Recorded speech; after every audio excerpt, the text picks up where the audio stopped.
The city of Cape Town's status as a shining beacon of hope and an example of what good governance looks like is currently unraveling before our eyes. But don't just take my word for it. Let me go through my reasoning and why I'm saying this.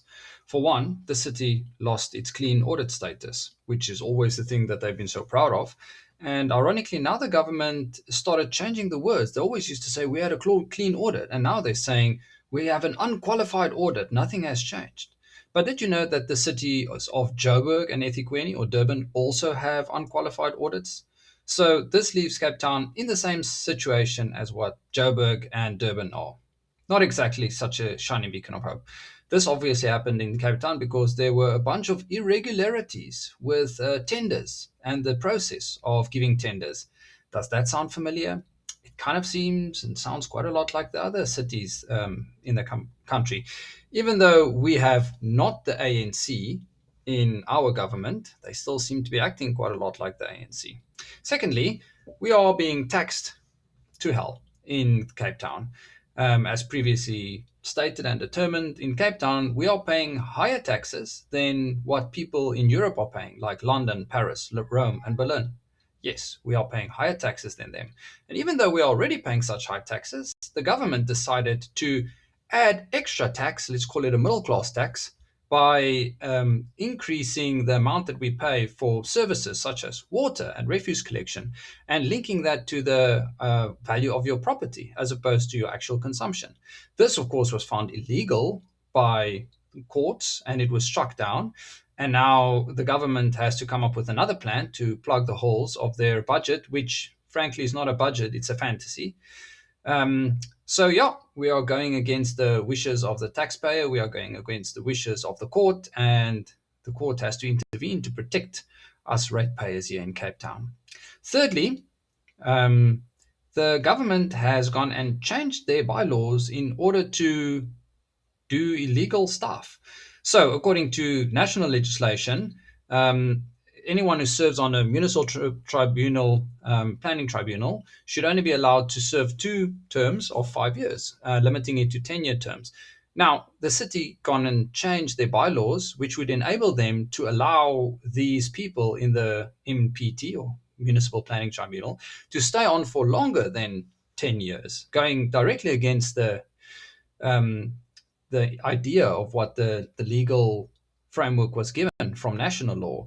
And they're doing this to apparently protect their cronies. Now, what do people in the Municipal Planning Tribunal do? They decide which land is going to be used for what. Where can people build and develop? And what land is going to be rezoned? So it's quite a ripe area for massive kickbacks from multi-billion dollar or multi-billion rand investments, such as the one that Amazon did and all of these data centers.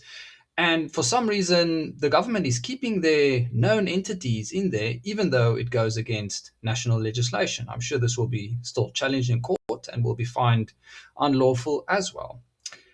Fourthly, the number of illegal structures, in other words, shacks, illegal settlement, land invasion, squatters, in the last 20 years since 2006, which is when we started having not the ANC government, in the last 20 years, the amount of illegal structures has more than doubled. In just a short while, it has more than doubled the amount of illegal structures we have. And that is why we have this massive squatter camp problem and massive problems with people invading land, public areas. We have squatters these days in the highways, in the byways, in the parks, in the rivers. And I mean, here in my area, they basically show up everywhere. Now, the city does every now and again remove them for just to keep a good presentation out, but they never laid charges. Did you know that by the official bylaws in the city of Cape Town, people who illegally occupy land are allowed to be jailed for up to 2 years? Did you know that? And let me ask you, how many people have been jailed for illegal land invasions in Cape Town? Insert a crick, crick, crick, crick here, because I don't think anyone has. The city has no appetite to actually enforce the laws on the books. Instead, they would rather let people just run rampant and take control of this area because they just want to get the votes. It's all about the votes. But don't worry, it's not the ANC government. Next up, we have crime that is absolutely out of control. And with the amount of illegal land invasions that we have and the large amount of squatter camps as a result, it's no surprise that the city then has to go and build a wall next to the N2 to the value of 115 plus million rand to try and keep the crime away from the highway. Now, don't get me wrong, I support the principle of building a wall and protecting innocent people. But one has to ask, why is the problem there in the first place? And all of that stems from the principles and the practices of the current government. And then finally, I will conclude. And I will say that everyone likes to say that this is not the ANC government. And if it's not the ANC, then it's better. But statistically, Adolf Hitler was better than Joseph Stalin if you look at the actual stats of people who died under them. So just because Hitler was better than Stalin, does that make him good? And in South Africa, the same thing goes. The bar is set so low for governance in this country that if you just don't have that ANC government, then people are just clambering over themselves to come and vote for this not ANC government. But this not the ANC government is really starting to look a lot like the ANC government. I think that the problem is they've had too much power for too long. The best government we've had in Cape Town was that of Helen Zille, which was a coalition government.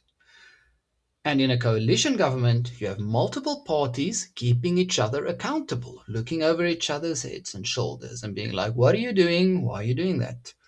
And therefore, I am calling to the people of Cape Town to bring back a coalition government. This can only happen if the current government's share of the percentages in the votes drop by about 4 to 5%. In such a case, it will be forced into a coalition, and we can have it back and at the status of being a proper beacon of hope, because then you have like government keeping each other accountable, and all of this nonsense that's going on will hopefully be made less. So let's do it. Let's give a share of that current vote that we're giving to not the ANC to not the ANC light, but an actual other party. Cheers.